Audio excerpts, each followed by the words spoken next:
Commissioner, I appreciate those kind words.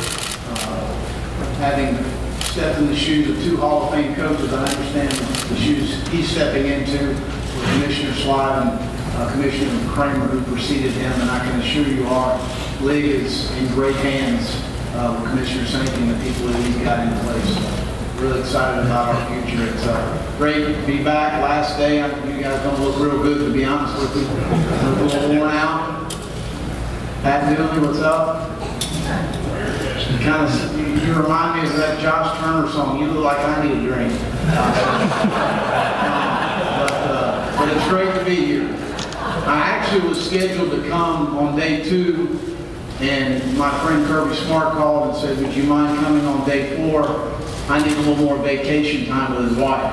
So to accompany him, I guess he might be working on his basketball skills since he never beat me at Valdosta State, regardless of the stories he tells. But certainly glad to be here. Year 2 in South Carolina. We're still a very young football team. We had 70% of our roster is still freshmen and sophomores. We only have 11 seniors. 19 first-time starters last year on last year's team, and 7 true freshmen, which those two stats tie for the most in the country. But I was extremely proud of that football team. You're 2 and 4. You're going to an open week. And I told our staff we're going to go pedal to the metal. We're going to push these guys. And when you're not having success and things aren't going your way, and then all of a sudden you got a coach going after it's frustrating. But trust is a choice in life, and our guys chose to trust us as a staff and continue to believe. And certainly we were able to turn the thing around, and a credit to several of the guys that I've got here today, but certainly for our entire unit. That's been about as proud a team that I've ever been a part of, as far as how they continue to fight and believe and trust in us and what we were trying to do. 3 guys with me today: Jake Bentley, our quarterback. We'd gone into last season with redshirt Jake, and then we practice on Sunday nights with the bottom half of our roster to develop that part of the roster. I saw a guy go from August to September into October, continue to improve his skill set, and we were struggling offensively. And that was not on the quarterback position; that was multiple areas. But when he came in, he brought us a spark and a charge. To see him go through the all-season program, the spring ball down to the summer, really understands how to be a quarterback. And that's what excites me. He was voted, along with Deebo Samuel, as a most valuable player by his teammates. So that'll tell you something about a guy that played half the season, should be a high school senior, and his teammates are voting co-MVP. They split the vote right down the middle. Deebo Samuel's with me today, a very explosive player with the ball in his hands. A returner, runner, receiver. We need to be able to get him a bunch of touches in every game. He's also a guy that's got a great competitive edge. You ask him to be a gunner, he's going to go do it. But I'm really excited about him. He, along with Jake, were co-MVPs on last year's team, and then Hayden Hurst was the first sophomore in school history to be voted a team captain. He's the only underclassman we had voted as a permanent captain, so that tells you the respect that he's got of his teammates, the work ethic he has, and I'm really excited to see him jump from year 1 to year 2 at the tight end position, because last year was the first year he had played at the position. I know there'll be some questions about not bringing the defensive player. Unfortunately, there were some class conflicts and some test conflicts and some things that we just couldn't work out, but we certainly have some guys that are deserving to be here. But, you know, honestly, the last time we brought our defensive guys to Birmingham, it didn't go real good. We gave up a bunch of points and a bunch of yards, so I didn't know if they'd want to come, so I didn't ask them. But I think offensively, you see a bunch of knowns and you see some competition. And competition is great because that breeds consistency in your performance. And when you're able to walk on the practice field and not have to motivate a guy to practice the right way all the time because he knows that if he doesn't practice the right way, he's not going to play. And we have that at multiple positions. You look at running back with Rico Dowdle and A.J. Turner, 2 freshmen that played very well for us last year. Tyson Williams, the transfer that's going to come in and compete for playing time as well. We've got depth, quality depth at the position of receiver. Brian Edwards had a fantastic freshman year. Randricus Davis and Chavis Dawkins did start games as freshmen as well. We think we've recruited very well at the position. Ortre Smith was a guy that was on campus mid-year, but we had very good competition at the position, along with Deebo Samuel. Tight end, quality depth, a bunch of different guys with a different skill set as far as the things that they can provide for our football team. So we're excited about that position. And then we've got 98 starts back on the offensive line, which is, I think we've made a lot of improvements there. We've really challenged those guys as far as their strength is concerned, but we've got competition at both tackle spots and inside. Defensively, a little different story as far as the known is concerned. We have a lot of unknowns. We've got some questions that need to be answered. Matter of fact, I was finishing scripting our first 11 practices last night, and our 11th practice is going to be a scrimmage, and that's going to be D-Day for a lot of these young guys. We need to make a decision on the who and the what. Who is going to be playing and what can they handle, and we need to do it early because we get open up with NC State, then we go to Missouri, and then we welcome Kentucky at home, which we've lost to for 3 straight years. It starts up front in our league, obviously. Taylor Stallworth, Uric Jones, and Dante Sawyer are 3 seniors. And for us to play well defensively, we need these guys to play well.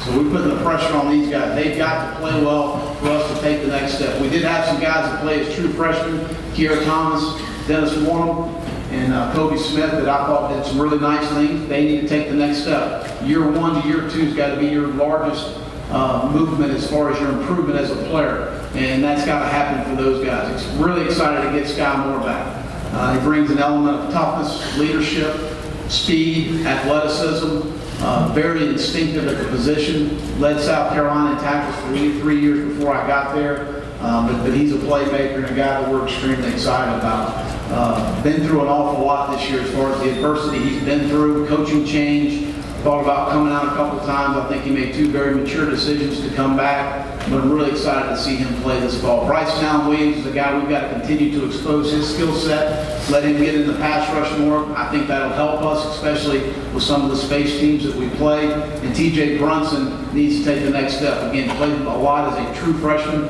for us last year and continue to improve as a player. And the secondary, Chris Lamont's the guy that can do a lot of things for us. He can play corner, nickel, or safety, and I think his skill set is pretty vast. And I really like his leadership over the summer and how he's continued to improve. And DJ Smith played his best ball in the spring. I'm really excited to see him play this year. Jamarcus King and Rashad Flint are 2 guys that we feel like can play well for us at the corner position, and Stephen Montack can move around. Losing Elliott Fry is going to, it hurts because he's a very dependable guy. My first game at Vanderbilt, he kicked a 55-yarder, and there was no question it was going to be good. But Alex Wozniak, to me, has got all the ability in the world, just hasn't done it yet. So we feel comfortable that he has the ability to be very good. It's an exciting time to be a Gamecock right now. I really see a push in our athletic department and support from our administration of doing the things you've got to do to be successful. 650 Lincoln, where our players live, we've been in that 2 years now. It's as nice a living facility as there is in the country. The Dodie Anderson Academic Enrichment Center, Maria Hickman and her staff do an absolutely phenomenal job. 20 straight semesters of above the 3.0 cumulative GPA for our student athletes. That's unheard of. Last year, our football team graduation rate was rated 3rd in the country. So our guys are graduating, they're getting great educations at South Carolina. Our new operations facility will be done in December of 2018. It's underway right now. It'll be as nice a developmental facility as there is in the country. You couple that with the game day atmosphere we have at Williams-Brice, which is as good as anywhere in the country. So exciting time for us moving forward. I thought we had a very solid foundation in year 1, and moving forward, ready to get this thing kicked off, and I'll open it up for any questions. All right, thank you, Coach. If you have a question, please raise your hand. We'll get a microphone to you. Again, if you'll give your name and affiliation. We'll start right over here in the front, Coach, in the 2nd row. Coach Gary Smith from Florida Town Union. Wondering if you talk a little bit more about Hayden first, especially what's it been like to coach him, and then what kind of example can his story be to kids who possibly their first option in life doesn't exactly pan out, and they, kind of reassess and find something else that they can do. Absolutely. I think, first thing I would say, it's a delight to coach the guy. The guy lives in the weight room. He's not there, he's in the film room. He's asking questions. He is as coachable a guy as there is on a football team that I've been associated with. But he brings an element of maturity to the group, and because baseball didn't work for him, he chose another avenue. And so to have that maturity on our football team, to see his work ethic and the example he sets for the younger players is invaluable for me as a coach, because that, when it comes from your peers, it's a lot different than when it comes from a coach. And that's why as a sophomore, second year on the team, first year starting at tight end, he's elected a permanent team captain. Because it's all, to me, is about the respect you have for your peers. And he's as respected a young man on the football team. We'll go over here to Pat. Pat, what's left of Pat Dooley? Ain't much. Well, can you just talk about the second year? I mean, you went through this before, the comfort level you have now, and is there like less resistance in what you're dealing with now than maybe what you had to deal with at Florida? Well, I think that the most important thing is just understanding your roster, understanding the players you have on your team, the young men that you've recruited in the previous 2 years to your football team. You're able to mold your team a little bit more about where you want to go and the direction you want to head with it, which probably, to me, gives you a little bit more of a comfort level as far as moving forward. I think that as much as anything, I think that, but I also need to credit our players, because I think that they have bought into the type of culture we want to have within our organization, and we have not had much resistance from them. Now, we've had some attrition, but the guys understood, maybe this isn't for me, I want to go somewhere else, which is fine. But I want guys that want to be at the University of South Carolina. I think we're on the verge of some really good things. Which we'll go over to our left, second row. Bob. Hey, Will, Bob Wolf, Arkansas Democrat Gazette. You know, David Williams is at Arkansas now. What would you say Arkansas is getting in terms of a player and a person? I guess what do you think about him going to Arkansas? Well, I think that David is, first of all, is an outstanding person, an outstanding young man, and a really good football player. I didn't want to lose David. I tried to talk David into staying in South Carolina. He came to me in January. He said, Coach, I'm going to graduate. He did everything right. He had no off-the-field issues. He had no violation of team rules. He did everything we've asked him to do. And he said, I wanted a fresh start somewhere else to play my senior year as a graduate transfer. I said, I totally understood. I think David originally was going to go to Connecticut. And then I was down in Destin, and Brett and Jeff Long came up and said, hey, you know, would you be willing to release him within the league even though we play all next year? And I absolutely. We give the guy an opportunity if that's what he wants to do. But David's a good football player. I think that they'll find that they've got him a good one. Okay, we'll go here in the center section on the near aisle. John Christ, Saturday Down South. Coach, you talked about Sky Moore, and what are reasonable expectations for that young man with the injuries coming back from? It's the most scary than most football injuries. Well, I think the first day of contact we had in spring ball, I didn't say much to him, but we put him in a one-on-one drill, and he went right after and threw his eyes in there, and it was awesome. And came out of it, and I said, you all right? He said, I'm ready to go. So it's, you know, we would obviously not medically clear him if he was not okay, but you know, he's a tough young man. He's going to be fine. And my expectation for him is to play extremely well. That's exactly my expectation. Okay, we'll stay in this center section, about 3/4 of the way back. Kyle Hackett, Spurs and Feathers. With a guy like Deco Samuel battled some injury problems early last year and came on strong with it, especially in the Birmingham Bowl. What can he do with a full season of being healthy?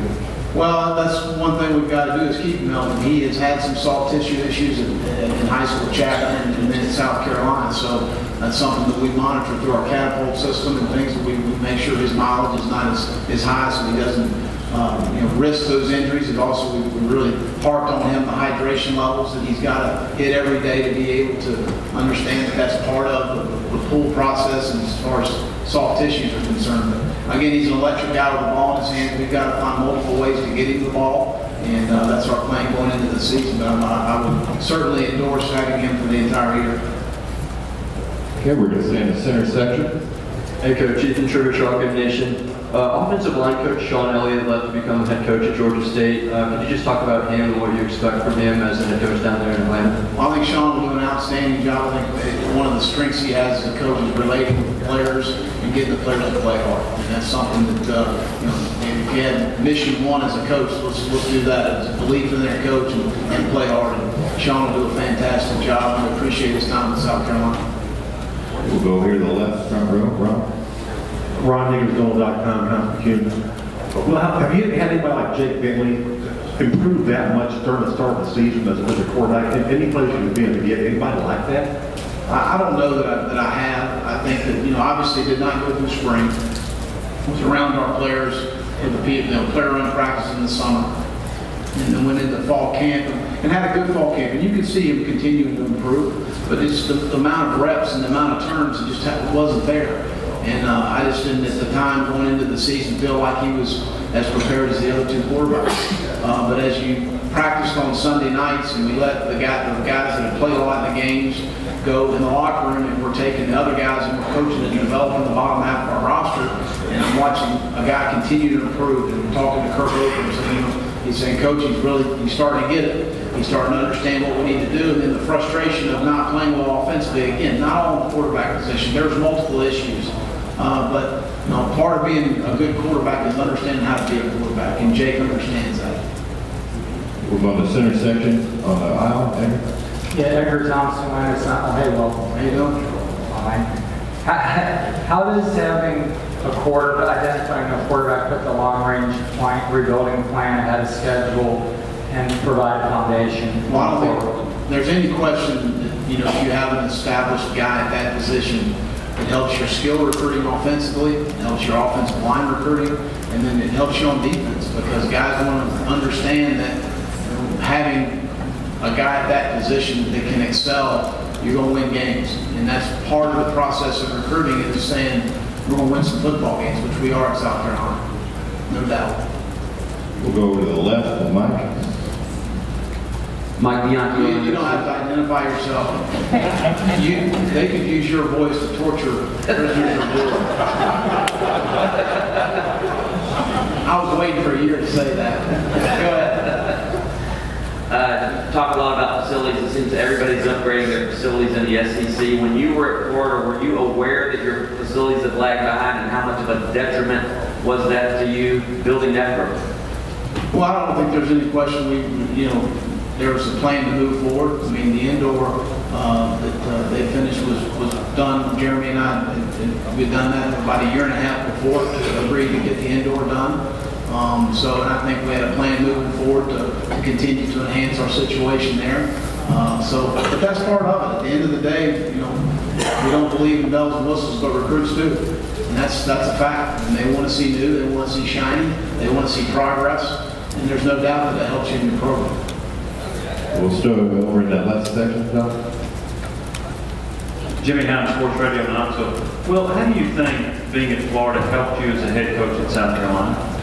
Well, I don't know that, whether it's Florida or anywhere else, time as a head coach helps from the standpoint. I don't look at it as any different than playing as a freshman or a rookie. As you continue to get more snaps, the game slows down for you. And I'm talking in terms of the game. It's not the X and O part, it's all the other stuff.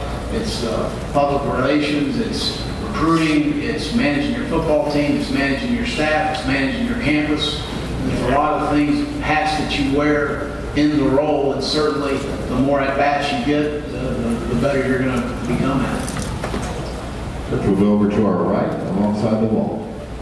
Chamber Room Anderson Star. Well, expounding on Jake, what is the biggest thing, maybe in your experience with sophomore quarterbacks, that you see them improve on from their freshman year to their sophomore year? Understanding how to be a quarterback as far as the film room is concerned, total understanding of the offense, protections, blocking schemes up front, identifying defenses. All of those things, you're taking the next step. As a guy coming in August, it's like drinking water out of a fire hose. We're moving fast. The installation, we're going to install this day. You know what we're going to do tomorrow? We're going to install again. The next day, we're going to install again. The defense continues to install. So you're just figuring out what to do versus 4 down, and all of a sudden Coach Muschamp puts in 3 down on day 5. That changes the whole ball game as far as protections and run game are concerned. So to be able to sit down and digest offensively what we do in identifying defenses, to me, is the biggest step now. Other questions for Coach? If you'll raise your hand, we'll get a microphone to you.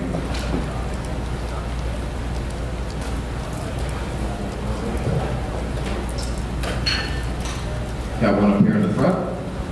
Second row. Will Tom Murphy, Arkansas Democrat. You got the crossover with Arkansas this year. Might not see him in a couple of years. Kind of what's your prep been like for them? What do you think of the program? Well, obviously Breslin done a great job at Wisconsin and now at Arkansas. It's a different ball of wax as far as playing those guys, as far as some of the teams that we see in the East. You're going to get some traditional 2-back run game. Dan does a fantastic job of that. They've gone to strictly 3 down on defense, and something we need to prepare for, which we'll see on the Eastern Division side. But I think more than anything, the physicality that organization is going to bring, you need to understand the 2-back run fits and those things, which are a little bit different from what we face on the Eastern side. We'll go back down front to Pat. Yeah, Will, can you talk, when you're playing a quarterback, or you decide to go with a quarterback who's a senior in high school, basically, is that a sleepless night situation? I mean, is that a tough decision for you in your first year as a coach? Well, after we had lost to Georgia, I went home. It was a Sunday game because of the hurricane, and I went home that night just kind of going through my mind, just thinking through what do we need to do to improve. We're going into an open week. We have time for reps. We're not going to be in a game plan mode of having to get somebody ready. I mean, that sort of thing. So I'm just kind of going through. And I'll be honest with you, I called Coach Tanner. You know, he's a coach. He's been a coach. And I said, am I wrong to think that we need to play a high school senior? And he said, absolutely not. I'm not telling you what to do. You do whatever you want to do. He said, but, you know, if your gut tells you do it, do it. And so I went in the office Monday morning. I told Kurt we're going to open it up. Kurt agreed with that. And we move forward from there. We'll go over the left section, Edward. Edward Ashoff, ESPN. Will, you had 21 sacks last year. You lose Darius. What strides, if any, did you see during the spring when it came to finding a pass rusher? Well, I think the biggest thing is being able to affect the quarterback with 4 guys rushing. With all the spread teams you play, they're making you defend the whole field. And 5-man pressures are great, but that generally means man coverage or some sort of 2-trap coverage. And you got a lot of your back is to the ball, and you got a lot of these quarterbacks that have legs. It creates issues for you. So I thought Dennis Warren has made some strides. I think he's a guy that really came on. He's gotten stronger. He's up to about the 250 range. I'm excited about him. I think he's going to give us some pass rush. We need to utilize Bryson Allen Williams more in the pass rush. He's got natural pass rush ability. We got some situation numbers-wise last year where it just didn't work to utilize him more, and we need to do that more. And Taylor Stallworth, I think, can be a very effective rusher inside for us. Dante Sawyer is a guy that can rush both inside and outside. And we need Europe to be able to push the pocket. I mean, there's a lot of components that I think we have, and we just need to do a better job of it. We'll go right down here in the front on the right. Hillman Graham at SECCountry.com. Well, how has the implementation of RPOs changed how you recruit a linebacker and safety and defensive back?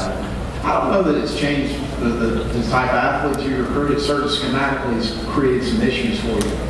As far as your pattern match coverages with the run game, canceling gaps, being able to carry people down the field. It creates a lot of run-pass conflicts for a linebacker and a safety. It's also really difficult when the offensive guard releases 15 yards downfield too on a swing. That kind of poses an issue, and that's got nothing to do with athleticism. So I think more than anything, it has more to do with scheme than it does the type of young man you're going to recruit. Any final questions for Coach? Raise your hand.